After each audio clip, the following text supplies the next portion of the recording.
Hello viewers, in today's video I will talk about the path to victory for a candidate in the United States presidential elections focusing on the year 2024.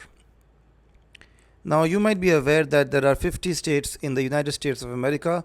Along with the District of Columbia, these states are responsible for deciding who wins 270 seats in the Electoral College. Whoever gets to 270 becomes the President of the United States.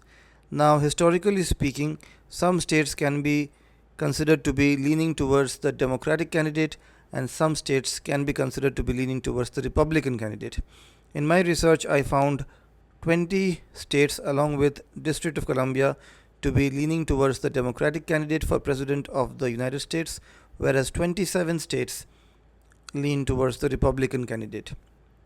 Now, when we consider the Electoral College, then Democratic leaning states account for 232 votes in the Electoral College, whereas Republican leaning states account for 261 votes in the Electoral College.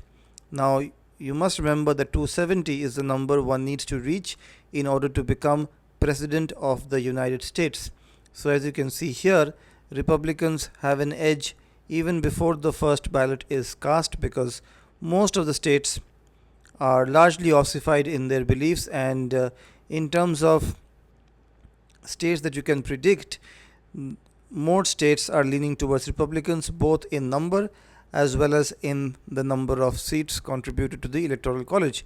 So, in order to become president, the Republican candidate only needs to win one out of the three battleground states of Wisconsin, Michigan, and Pennsylvania, whereas if the Democratic candidate for President of the US manages to win all three battleground states, that is Wisconsin, Michigan, and Pennsylvania, then there will be a Democratic candidate in the White House in January of 2025.